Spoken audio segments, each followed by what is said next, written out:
All right, here we have day 2/3 of the Science Center tour with Kent Hovind. The days being references to the biblical creation days, and thus the theming of the particular quote unquote experiments you will find in his quote unquote Science Center. Without further ado, we're going to get into this.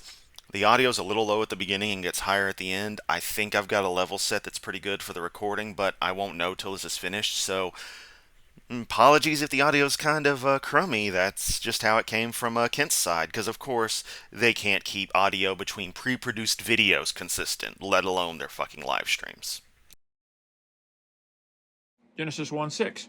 And God said, "Let there be a firmament in the midst of the waters, and let it divide the waters from the waters. And God made the firmament and divided the waters which were under the firmament from the waters which were above the firmament." That's just so weird how he stressed the second half of that last statement. It's just wrong for the points of the passage and how one would naturally read it. And of course, he gets to say one of his favorite words, water, because for some reason, Hovind just has this really peculiar way of speaking that I have never heard anyone else in my life speak quite like he does. I don't know if it's just a thing from the particular area of Illinois he grew up in, or if it's just something special to him, to his parents. I don't know. But it's really peculiar. And it was so. And God called the firmament heaven, and the evening and the morning were the second day. The air we're breathing now goes up about 50 miles. It changes with the tide, actually. There's an atmospheric tide as well. I mean, really, Kent? The atmosphere goes up hundreds of miles. If you use the Kármán line, the division between what is and isn't space, it's an arbitrary distinction, but one that's just kind of been agreed upon. You get 100 kilometers, 62 miles. So you're kind of close, but the atmosphere isn't just this thing that cuts off at a point. It's a gradient. Well, it's the ocean tide. But pay attention here, sir. Look, kid ain't interested in the old dinosaur, the old fossil of a jokester here. No, he wants to go see the other interesting stuff, but Ken's like, nope, you can't go free roaming. You've got to pay attention to everything I say because I'm Ken Hovind and I'm the most important thing in the universe. When air starts moving, it has less pressure to it. I'll show you. If I take a ping pong ball and a straw and blow, Kent blows all right. He blows big time.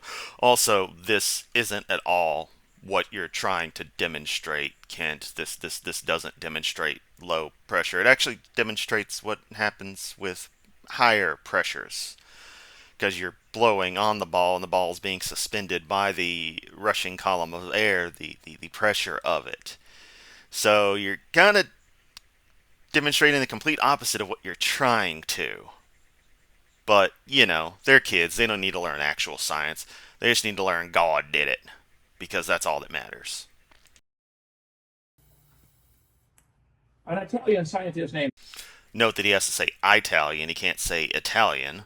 Because, this guy was already obsolete when he was a kid. God. He never adapted from the way people 50 plus fucking years ago talked derogatorily about people or otherwise had, just outmoded ways of speaking about everything.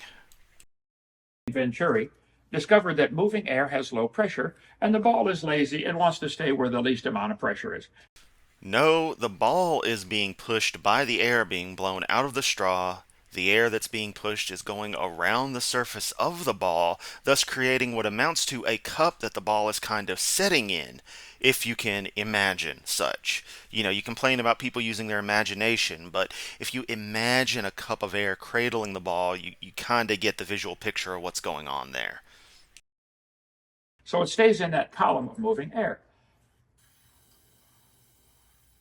There's a bunch of straws here and ping pong balls. You can try it on your own, but first we're going to do a big one.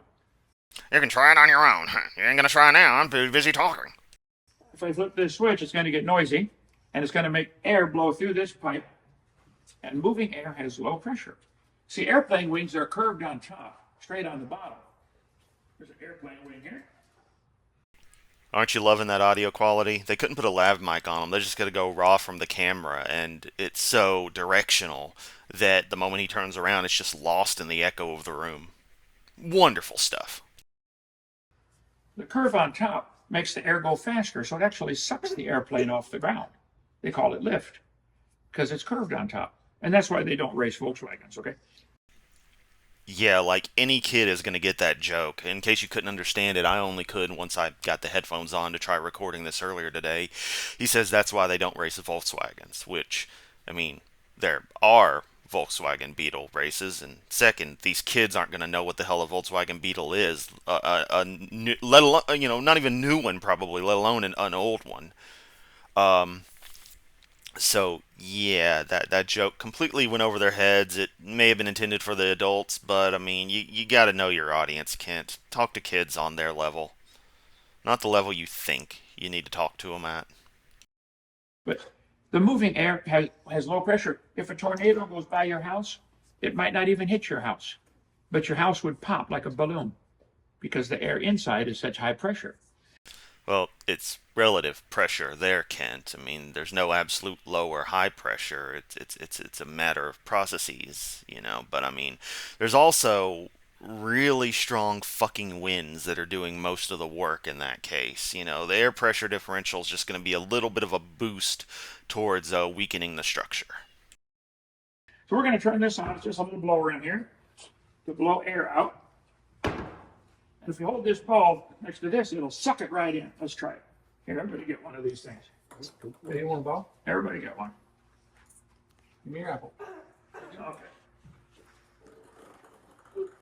Look at how excited these kids look. Wonderful stuff. No. It's not too noisy.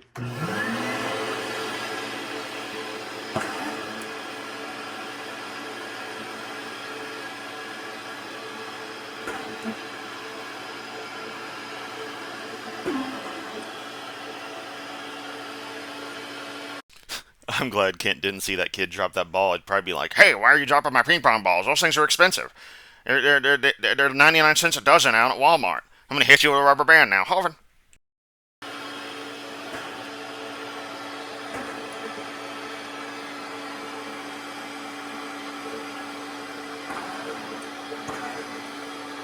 And that one just flies out. I love that.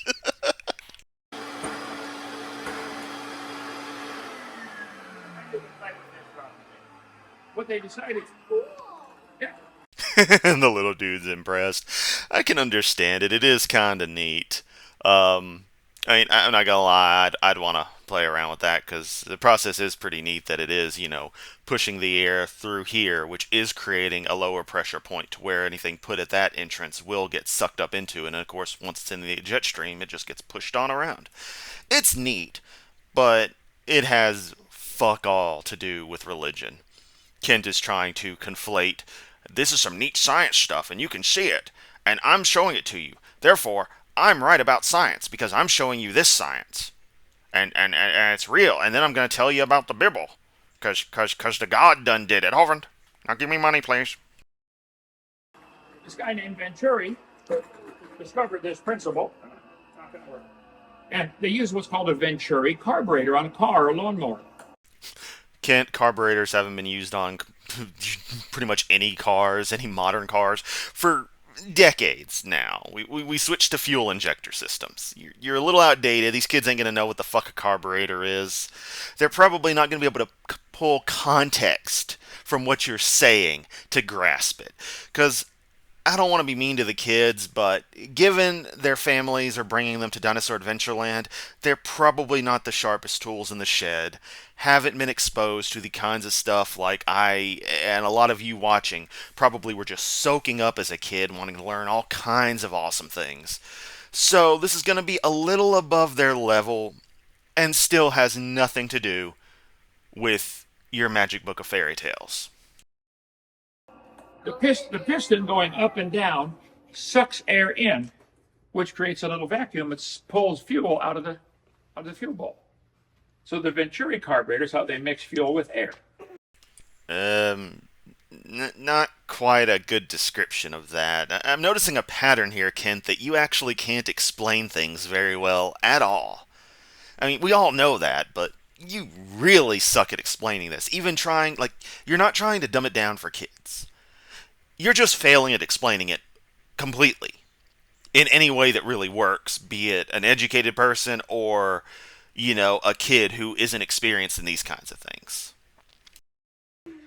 Just simply by the piston going up and down, sucking the air in, creates a vacuum that sips a little fuel out of the fuel hole. Venturing carburetor. All right, let's try this one here, boys. Now, Boy, there sure is a lot of Ken Hovind playing with balls in this video. remember the thing with the straw? When you blow with the straw, it makes low pressure. Well, this is the same thing, only lots bigger.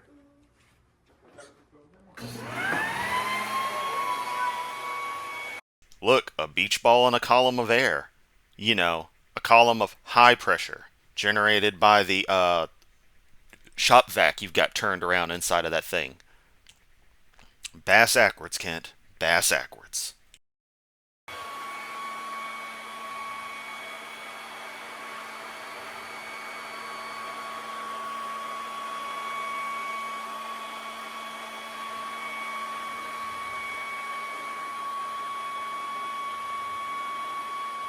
Let's just end Ken Hovind playing with his balls in front of children, film at 11.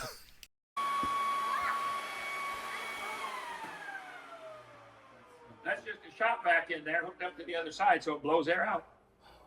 When God made air on day 2, he made it pretty cool.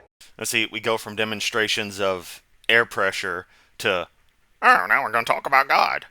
No correlation at all. He's just saying it. I think.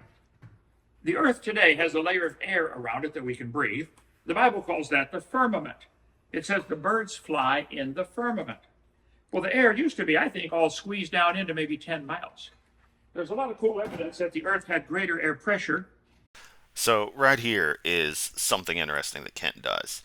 Now, he believes that the King James Version of the Bible is the infallible, perfect Word of God, that every bit of it is exact, precise, accurate, the truth, is reality.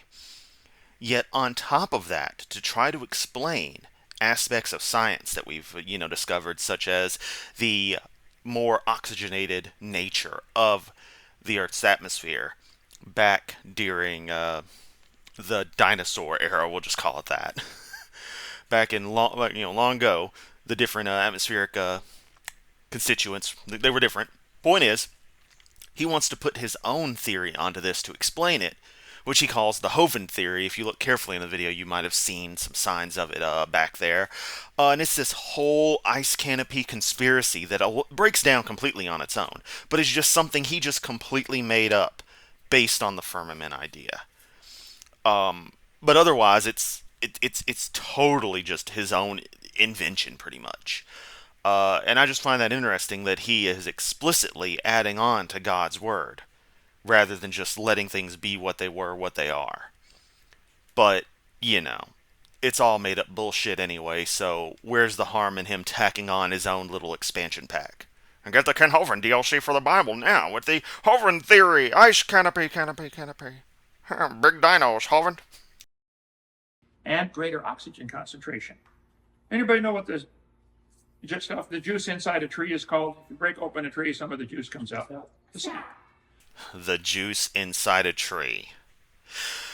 Once again, an example of Kent not understanding the way you actually talk to children. You don't treat them like they're stupid. You just treat them like they might not know details, and you try to go from simple to complex, but not like that. Trees don't have juice. It's not an accurate description. The liquid. They understand liquid. I would hope they do. Also, I feel really bad for Kid in the Hat, because he's like a freaking teenager. He doesn't need to be in this shit. Well, I mean, none of them do, but come on. This dude would literally rather be anywhere. during the flood of Noah, millions of trees would have been broken. And why do they always call it the flood of Noah? Like he's the one behind it, like it was his flood? They'll sometimes say the flood, and that's fine, but the flood of Noah, that's just so fucking weird. Then again, this is Ken Hovind we're talking about. and the sap would ooze out, and it hardens and makes a clump called amber. How many saw the movie Jurassic Park, where they drilled into amber to get that mosquito blood? Well, Yes, because I really think those younger kids in there, who are like 5 and 7 maybe, really watched a film from 1993 that is as relatively violent as Jurassic Park is. The whole feeding scene early on, I remember seeing that as a kid, watching it at my friend's place next door, and it was a little uncomfortable for me. And I was like 7 or 8. Yeah, so, just saying, I highly doubt they were really exposed to it. Notice that only the older kid on the right, had raised his hand. this is amber. They make jewelry out of it. You can hold it. It's kind of too soft to make jewelry that takes a lot of wear and tear, but sometimes Completely irrelevant information.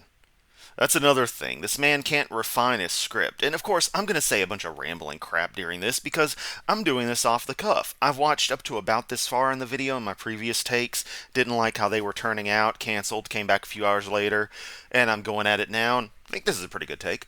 But Kent, you've got to focus. This is another reason why I don't think you were ever a teacher, certainly not a good one, to any degree, beyond maybe doing a terrible job educating little kids on stuff, because you cannot focus what you're trying to say, what you're trying to teach.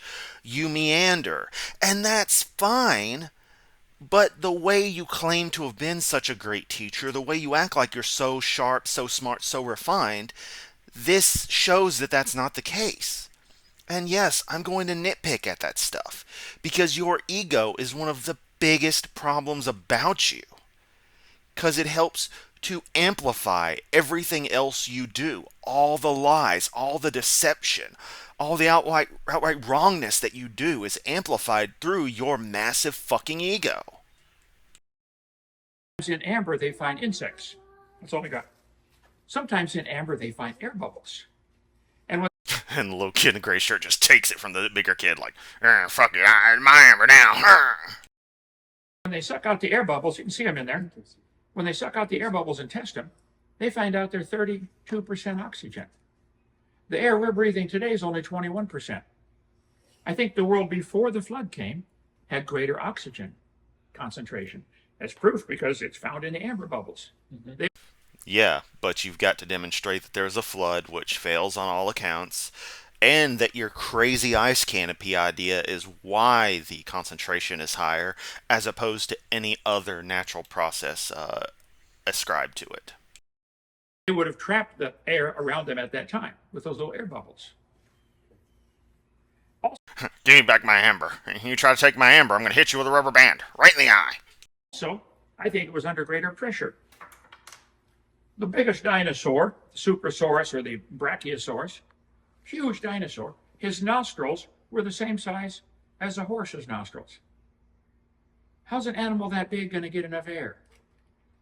I mean, citation needed. I'm not sure how true, accurate that is. But even then, they had different breathing structures. Their lungs and such were definitely unique. Oddly enough, for a lot of them, very bird-like. Makes you think. I'm not sure on the sauropods.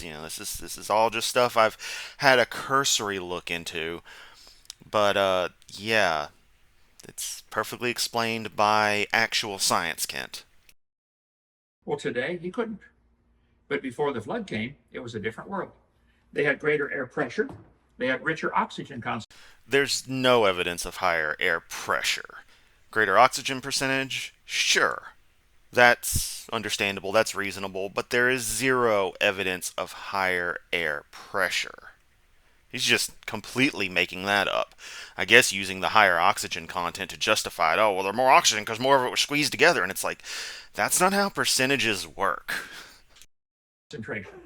The Bible says, my chart here. The Bible. Oh, hell, he's pulling out his laminated charts. How many of those things does this fucker have? And he's probably got a whole warehouse of them that never sold before his arrest. So he's just got plenty of them. Come down to Dinosaur Adventureland. Get a free. It's not free. You got to pay $10 for this. Normally it was $25 for this placemat. You can get all your friends, and when your friends' kids come over and they see this and they ask, what's an atom? You can tell them about how horrible they are because we're all evil in the eye of God. But if you accept that this guy sacrificed himself to himself, you get magic blessings and everything's good. Otherwise, he'll punish you for the rules he made. Because religion makes a lot of sense. The Bible says before the flood came, here's the flood right here in the days of Noah. Before the flood, the people lived to be 900 years old. Reptiles never stopped growing. Lizards and snakes and stuff would be really huge. They find fossil lizards 60 feet long. Yeah, Kent. And Cormier absorbed the energy of Abaddon and ascended to become a human god, thus restoring the 6 human gods versus the 5, sometime around 1100 after Exodus. It's stated in Guild Wars. It must have happened. Of course, it's a more believable and a better story than anything you're presenting. Praise Cormier. Today we call them dinosaurs. And Satan is using God's own amazing creatures, the dinosaurs, to turn people away from God. I'm sick of it. We're going to use dinosaurs at Dinosaur Adventureland to teach the truth about God's creation. Now, I think what happened. Oh, the poor dinosaurs having this motherfucker usurp their legacy. Once dominating the world, now reduced to being figureheads for this man's paranoid delusions. I'm sorry to all the dinos that ever existed for this being your fate. When that flood took place, the Bible says the fountains of the deep were broken up. Water came shooting out from inside the earth. Most of the flood water came from inside the earth. Yeah, and where'd it go, Kent? And why are there not gaping caverns where that water once was? I mean, come on, dude. Come on. Not the rain. That would have shot up along the cracks, and we still have the cracks today. They're called fault lines. The earth is all busted up like an eggshell. I think when shooting out so fast, some of those rocks. Also, this is more Hovind theory bullshit, because I'm pretty sure the planet breaking open and water running from the deep isn't in the Bible beyond that line, the fountains of the deep opening. So I stand corrected as I think about the very statement. He had just cited it, but you think that would be something to dictate pretty well, and instead everyone seems to focus on the whole 40 days and 40 nights of rain. But, again, these are people who thought the earth, for the most part, thought it was flat, didn't know jack about diddly, and every single event in the story occurs within like a few 100-mile radius, so meh. Might have shot up and shattered that canopy overhead. That super cold ice canopy. The Bible says there was water above the firmament. Genesis chapter 1. There used to be, I think, a few inch thick crystal, like a greenhouse, covering the whole earth. That would block out some of the UV light. I got pictures of that here somewhere. I don't know where my pictures are. Where is it in my slides? Where is it in my real life slides? I can't control F and find slide 1436. Don't go to slide 1434. That's the whale penis slide. But 136, that shows the giant ice canopy. Yep, totally not barnacle penises. I'm Ken Hovind. I don't have an obsession with animals, animal sex. Nope. Don't look at my browser history. Allegedly, Hovind. Oh, right there. Oh yeah, the layers of the earth here. Today we got. The kid is smarter than Kent. Not much of an achievement, but, seems pretty proud of himself, so good job, little dude. Good job. 7 layer, but when that canopy shattered, it was super cold ice. Now, I want you to notice, since they decided to zoom in on this. Alright, so Kent said the atmosphere was about 50 miles, right? And there he shows the Kármán line and all that good stuff, an accurate thing of the atmosphere, showing aurora, satellites, ISS, etc., asteroids, high-flying jets, balloons, all the basic details.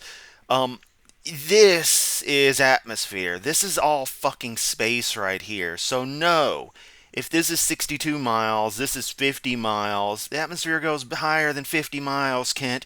Your own fucking chart disproves what you were trying to say earlier. And it's fucking hilarious. This is a common thing with creationists too, where somewhere inside of their wealth of bullshit mixed with reality, they will contradict themselves. And it's pretty fun playing the where's the contradiction game, which is also funny because they usually go through quote mining to try to make it seem like scientists contradict themselves on stuff. So, it's funny the fake claims versus the real claims, and that's normal for this whole entire subject, though. Right, let's continue. And it would be sucked in and dumped on the North and South Pole because super cold ice is magnetic. And that's where we got an almost instant ice age. And he just says this shit without any sense of irony, any sense of maybe I'm making shit up. It would be snowing 10 feet a minute and bury the animals standing up. There would be snowing 10 feet a minute. See what I mean when I say this guy talks really weird? Kent has a really odd way of speaking. Also, it just hit me. The ages in his chart kind of look like North and South America. Just slightly. Like that deep blue right there? I don't know. It's just kind of funny. I like patterns. That's why they find elephants and camels frozen up at the North Pole standing up. No, they don't. Elephants and camels. No, Kent. No. Food still in their mouth. They didn't drown. They died of suffocation. No water in the lungs. I think the flood Bible story answers that with the flood. After So we had an ice age during a global flood. Okay. That's one idea. the flood, you see people only live to be 400, and then 200, and then 100. Today, hardly anybody makes it to 100. You got proof of that, or is it just more bullshit out of your magic book? Before the flood, you're still a kid at 100. It was a very different world there. I think that canopy overhead increased air pressure. They had richer oxygen and greater air pressure. You could run for hundreds of miles without getting tired. No, lactic acid would still build up. You would get very tired. But a higher oxygen environment would promote some level of better performance, certainly. Up to a point. When you climb a tall mountain, it's hard to breathe. I climbed Mount Rainier. That's not only about 3 miles high, and I could hardly breathe up there. Did you, Kent? Did you really? Pics or it didn't happen, boyo. When they climbed Mount Everest, 5 miles high, you got to carry oxygen tanks with you. The pre-flood world wasn't that way. The Bible says the animals would always bring forth after their kind. And this has fuck all to do with air. So in the pre-flood world, everything was living longer. Everything was having huge families. It was just a very different world. And it got destroyed by that flood of Noah. So there was a Taurus cannon. Let me see if this thing works here. No, What's that? well, let me try it here. Kid, you really should just be covering your ears for everything Hovind says, but sadly, you're too naive to know he's full of shit.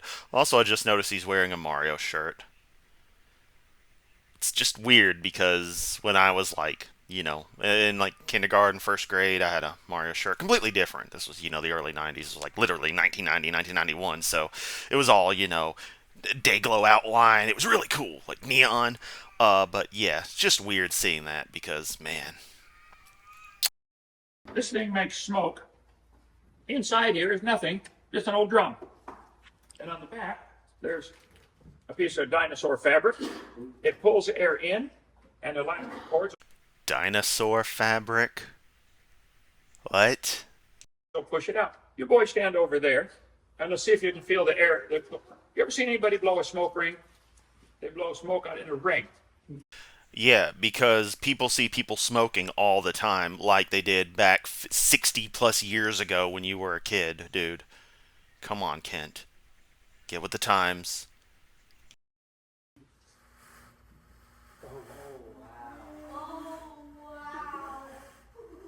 Wow, that's so cool. Now, once again, let's note that these children are greatly impressed by this phenomena, which is very interesting to see. But by seeing this and thinking it's so awesome and seeing this guy presenting it to them, they're going to think he's awesome by association, not realizing he's a spouse abusing, convicted felon, known fraudster, known tax cheat, explicit liar, who harbors pedophiles at the very same facility where these children are. Maybe not at this exact moment, but known pedophiles have been at DAL and are welcomed, are treated good there, at a place where children are present. Where, I might add, a kid fucking died in their pools, their little lakes. Flood-ridden gravel pit, that's all it is. Just providing context there. It's making a smoke ring. Oh, there, it's hitting the pinwheel. Watch this. Ready? There we go. And oof, got him. Ah. Wow, that's so This is called a Taurus cannon. You can make one just an old drum and a piece of canvas or cloth on the back with some elastic cords inside. Shoots a smoke ring. And we're fogging up the whole room here. Yeah, fog builds in the drum. Things pulled back. Some air gets pulled in. Release. Cloth tensions. Air is pushed out. Because of the circular opening, air through the middle is going to go faster than the air around the ring edge, which is going to be turbulent because it's bunching up with other air trying to get out, and thus things start coiling and you get the nice little ring. Pretty simple to understand. Okay. Anyway, day 2, God made the air. Also, this machine is what they call a hyperbaric chamber. A lot of hospitals have these now because they're learning if they put a sick person in there and pump it up full of pure oxygen and increase the air pressure, everything heals faster. I think before the flood came, if you got hurt, you'd heal up before you get to the doctor. What doctor, Kent? This is before there was actual medicine. This was before people knew anything about anything. Kent, come the fuck on. You go in here and zip it shut and fill it up full of pure oxygen. Everything heals faster under hyperbaric chamber. Just Google that. Hyperbaric. There's all kinds of stories up here about kids people who heal from amazing, strange diseases with hyperbaric. From amazing, strange diseases. This just in, Kent loves the diseases. Also, yes, those kids really just want to sit there and read all of that. That's what kids love to do, is read. Therapy. I think that's another reason why they lived to be 900 before the flood. They lived in a world with a canopy overhead. The ice canopy would protect them from the bad stuff from the sun. It would increase the air pressure and with greater oxygen. It also had greater concentration of carbon dioxide. See, Percentages don't work that way, Kent.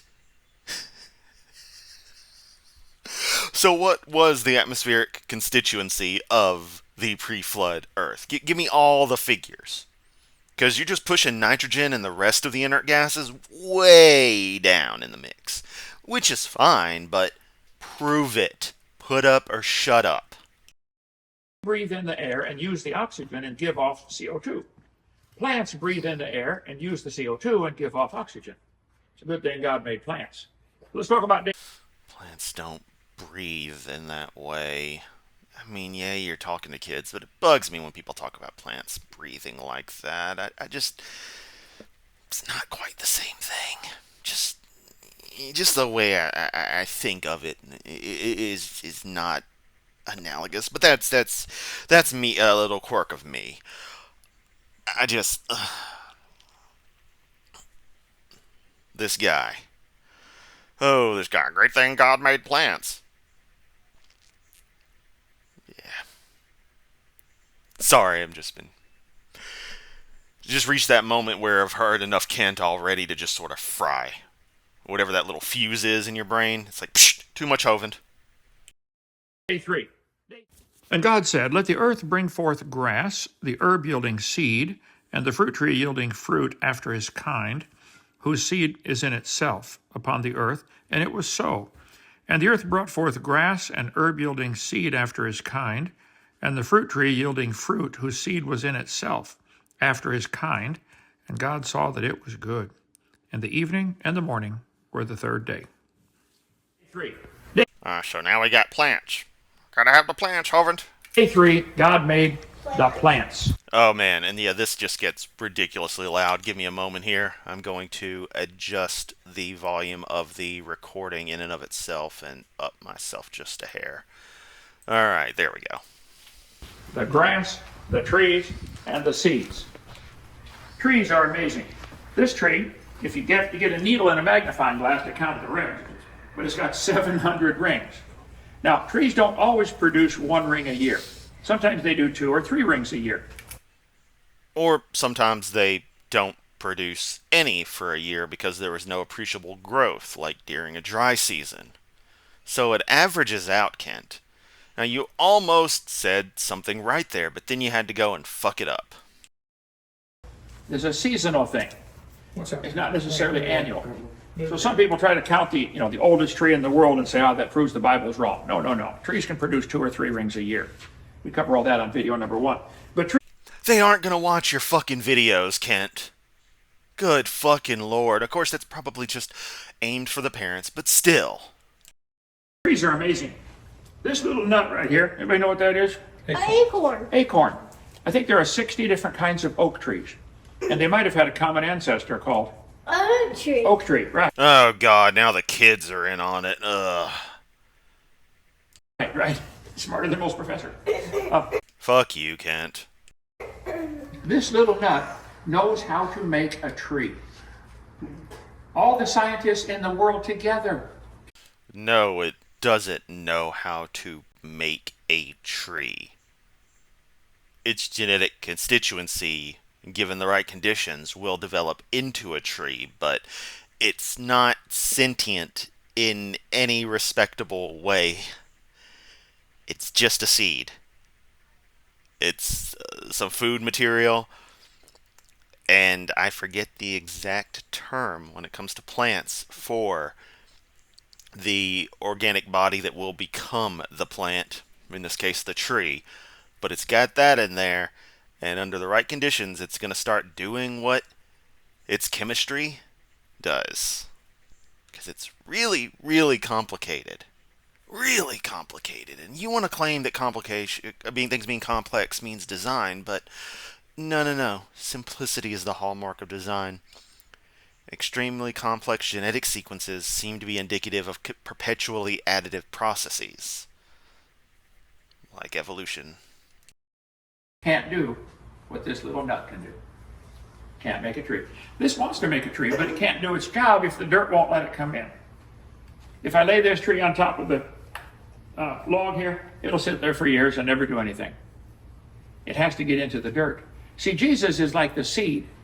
Oh, here we go. Talking about magic sacrifice self-to-self carpenter, man. It's like the seed, you gotta let it plant. It's like, yeah, that's how brainwashing works. You plant that seed, lying to the kids that they're horrible and that they've got to accept some stupid story, otherwise they're going to be punished. Because you can't have the carrot without the stick. And we are the dirt. If you let Jesus come into your heart, he starts to grow inside of you. I would say, wow, you just compared those kids to dirt. Wonderful. But then again, the beginning of your story is dust man and rib woman, so. This knows how to make the tree, not the dirt. We don't know how to become a good Christian. We don't know how to serve God, but he does. You don't know how to do shit, Kent, except run a cult. So if we just open up and let him come in, when you receive him, you become a child of God. You get born again. Remember, you gotta let Jesus come in you. Seeds are amazing. God said in the very first chapter of the Bible, eat the fruit, the vegetables, and the seeds. Oh, is he gonna say it? Is he gonna say it? Most people don't eat the seeds. And if you don't eat the seeds, like when you eat a peach, eat the seed. That thing's hard. Well, crack it open. There's a nut inside that looks like an almond. And it fixes all kinds of problems for diseases. There's whole websites on that. Type in. Yeah, like the one from your ex-wife, Mary Toko, the anti-vax nut job. apricot seeds and see what they do. So, Oh, he went there. He went there to the fucking apricot seeds. Oh, man. Oh, man, he went there. This fucker. He's still pushing that shit. And he's tried not to do it in his videos, but since this is documenting the way he does his little tours, wow. Wow. Okay, Kent. See how well that works out for you. some people think, oh, that's terrible, they're poison. One guy said, don't you know they got cyanide? Yeah, that's poison. Well, it's locked in with benzaldehyde, which makes it harmless. Did you know hydrogen is explosive? Oxygen.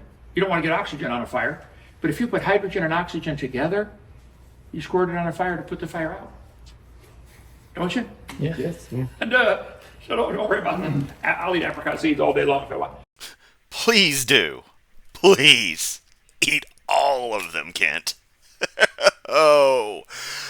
Oh. Obviously, I am not able to give any medical advice, but I certainly, one friend to another, do not suggest you follow any advice given by 0645-2017 here, as that advice is most certainly not good for your health. And even if I am wrong about that, it is still not advice given by a medical professional. What you have here is a professional con man, a liar, a fraud, a felon. A lying sack of shit. I'm not saying this video should be reported, but I am saying that the whole apricot seed thing has been an issue for Kent and his son Eric in the past, and it should continue to be. Okay, so there's all kinds of trees and plants. The Methuselah tree. I mean, let's be real about it. He just told these kids to eat apricot seeds, and if they, for whatever reason, were to enjoy them, they could easily end up killing themselves, and that would be fucking horrible. Is the oldest tree we know of in the world. It's right here. They're saying it's about 5,000 years old. Well, actually, it would have 5,000 rings. It's probably... We've got older with that that clonal quaking aspen that I really want to go visit because it's so cool. Like, you can go to Google Street View of it. I forget the name of the group, but you look, oldest tree quaking aspen. You'll pull up, and oh man, it's so cool to sit there in a Google Street View and think, holy shit, these are all clones. These are all the same organism, and it's like fucking ancient. It's wild. 4,300 years old from Noah's flood, when Noah's flood was. There's two options. One, it grew after the flood went down and started growing. Two, maybe it survived the flood. We have floods all the time and trees survive through them. Sometimes it's just because Noah's in the ark for a year does not mean the whole world's flooded for a year. Some parts of the world might have only been flooded for... But that's the implication, Kent. Otherwise, he would have set land sooner. Or, you know, is that just the way God wanted it for some inane reason? I mean, what the fuck? Why do you think it says the ark settled down on the mountains of Ararat? Because that was one of the highest places that those people knew of, so it made sense. Oh, the water level decreased. It went to the highest mountains that we know of, and that's these fuckers over here. Ah. Come on, Kent. Come the fuck on. I had this shit figured out when I was a kid. Couple hours, couple days. Enough to kill everybody is all. You can spend all day in here learning about God's amazing trees. Well, Yep, but the people living in those areas couldn't have survived on rafts for a few hours, a few days. But the tree could have. The tree could have survived being underwater. The tree could have survived the salt. But no people could have. Nothing that breathes the breaths, breathes the breath of life could have. Come on, Kent. Come the fuck on. one more thought real quick. A healthy tree grows in all four directions. The Bible says in Luke chapter 2 that Jesus, when he was 12 years old, it says he went with his parents and he increased in wisdom, stature, favor with God, and favor with man. What did he do? Complete an event and gain a fuck ton of XP or something? And what the fuck was he doing at level 12? Yeah, the best you can do there is, maybe if you want to try fighting Shadow Behemoth, but, I mean, it's not going to be a fun time. There's four areas to your life, boys. I'm sorry, I've got to stop making Guild Wars 2 references, but it's so fun to do. To just take, a complete work of interactive fantasy and treat it as, if it is at all relevant to this, but also to take it just as seriously as this guy does, his magic book of bullshit, is just funny to me. You have the wisdom area. Are you learning new things? Are you trying to study and learn? Yeah, I actually am, Kent. I try to learn something new every day. I don't think you've learned anything new in the past 60 years. Yes. You should grow in the wisdom area of your life. Yeah, by not listening to Kent fucking Hovind. Or any Hovind. Or any creationist.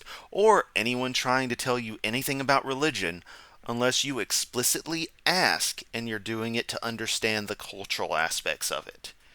Because everything they're going to tell you is a massive crock of shit. Every last one of them. Increased in wisdom and stature. That's the physical part. You should get stronger, get more healthy, learn how your body works, take care of things. What vitamins do you need? He Okay. increased in wisdom and stature.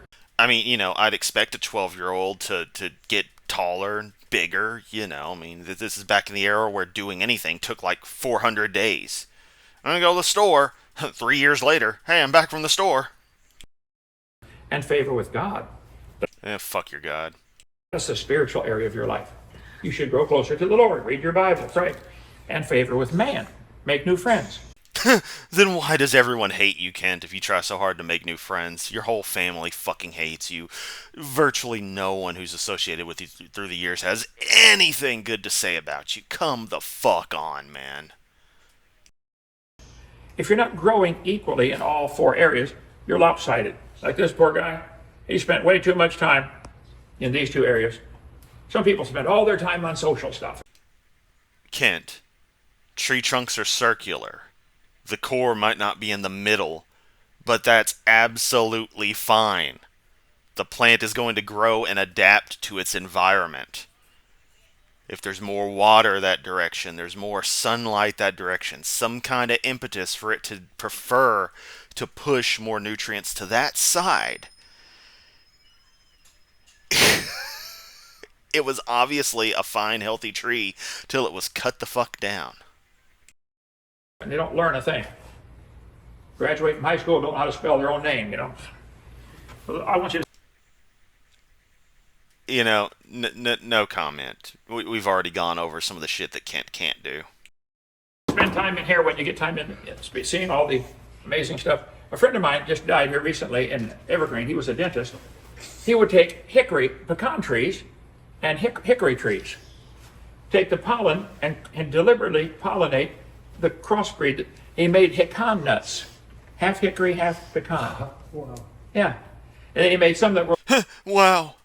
1/4 hickory and 3/4 pecan. He did a lot of research on this kind of stuff. I think they can crossbreed because they're both the same kind of plant. They're a tree. Yeah, they're closely related, but try to take some exotic trees from different parts of the world and try to crossbreed them like that. Not gonna work. Because right there, you just basically said that tree is a kind. Just the tree kind. Yeah, you're gonna have to get a little more granular than that, buddy. You can't cross a hickory with a squirrel. True. Or an elephant. Right. There's limits how far. Yes, and try to cross banana plants with that oak, with that hickory, that whatever. See how far you get. This stuff will go. So we want you to glorify God. God ought to get the glory. The trees he made are... And this fucking mental masturbation with glory. Fuck glory, fuck grace, fuck that entire branch of thinking. This is a load of shit based on a load of shit. amazing. And fuck your fairy tales, dude. I really enjoy being able to get that out and just to have the opportunity to just say that with every bit of meaning. Feels good. Trees are constantly giving off CO2. Now, if the world before the flood... Trees, plants release oxygen as a byproduct of their metabolic processes, Kent. I would say most breathing animals give off CO2 as part of our metabolic processes. Come on, man. Hold it together. had ice canopy overhead, the radiation from the sun can't get through. And the radiation from the sun causes nitrogen to turn into carbon-14. Well, they probably didn't have much back then because of the canopy overhead. So when we dig up a fossil today and try to carbon date it, they're using... He's railing on about carbon dating. There's no relevance. He just makes it work its way in because he's got to go through all of his talking points in this. That's all this is a chance for him to give his sermons to kids in a way that they'll be entertained by. And I mean, yeah, that's fucking obvious. That's the entire point. But it's just like, it's so transparent. Using today's standard of how much C14 is in the air to measure something that lived when they didn't have it. Of course, it's going to give a much higher number. So, something that lived when there was no carbon-14 in the air is going to have a high concentration of carbon-14 because they didn't have any carbon-14 when it lived. You want to go back and fix that statement, Kent? Nothing to do with carbon-14. It can't work because you have to assume how much was in it to start with. We covered that in video 7. Okay, enough. Any questions, guys? Videos they're never going to watch, Kent. Guys? Yeah, I got a lot of questions. Okay. I'm sure you do, buddy. So, how much atmospheric pressure do you think we had pre-flood? Probably double what we have today. What we have to go on is the size of the dinosaurs. The dinosaurs, 80 foot long, would have small lungs. This bastard's taking him seriously. I would ask, how can you possibly hear this shit and take it seriously? But they willingly came to DAL for this. Sorry to be mean, but they're not the brightest bulbs in the shop. Brightest bulbs in the shop? Sharpest tools in the shed? I don't know. They are not the optimum specimen to be being judged on this particular trait by. Small nostrils. So they're either much more efficient at handling the oxygen, or they just get, every time you take a breath, if you've got triple the number of oxygen molecules in, problem solved. You don't need the giant lungs. So I don't really know a way to prove that for sure, other than we do know. Yeah, do you know what their lungs were like? Have you done detailed studies of this stuff? Because I'm pretty sure there's some scientific papers that can explain this pretty well, but you don't want to read those because they don't mention Magic Sky Man. Many of the animals fossils show that they had smaller lungs and smaller nostrils. Mm-hmm. The conclusion would be they were huge. We find their bones. I mean, they did get 80 feet long. So they had to be greater oxygen or greater pressure or maybe both. Yeah, and I guess in that situation, the plasma would be carrying the blood. Right. That's this picture over here. The plasma would be carrying the blood. What? God, this guy thinks he knows something. I mean, oxygen levels in plasma, you know, that's its own thing. I mean, he's thinking way too hard on this and just giving Kent every opportunity to just make shit up on the fly. Here. Quadruple. Right. Just taking it way too seriously, bro. Way too seriously. Not only do the red blood cells take on oxygen, plasma will get oxygen saturated. That's what they count on with hyperbaric chambers. Mm-hmm. Pressurize oxygen into the patient, and so much oxygen goes through that everything heals faster. You want to try it? No. It's noisy. No. You don't like the noise? No. Okay. Yeah, they seem to tolerate your noise just fine. Oh, man. Gonna ask about the blood plasma. God, never give Ken Hovind an opportunity to talk. Hey, how'd you guys like to live under a pine tree? I would not. He's falling on you all the time. Hold that, Isaiah. Hold it, big picture. Where did that come from? California, I think. Get with Dr. Hovind. He's not a doctor. Duh, stop treating him to that honorific. He's not a doctor. I can feel like Jesus between two thieves. Okay. Oh, you heard that, right? Felt like Jesus between two thieves. Fuck you, Kent. I don't even give a fuck about your magical carpenter shit, all that bullshit. But man, dude, fuck you. Shows the ego on you, man. So, yeah, that was that video.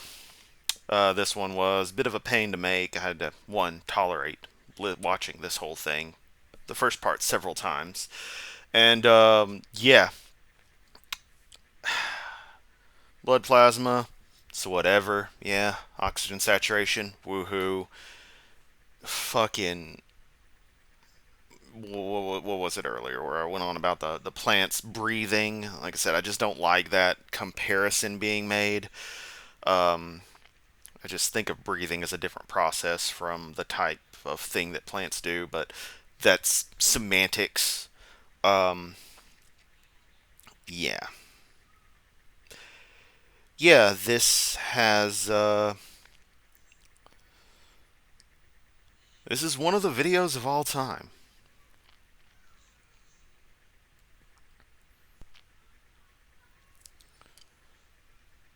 Well, that's the end of that. So, thanks for watching. This has definitely brained my damage. I'll catch everyone next time.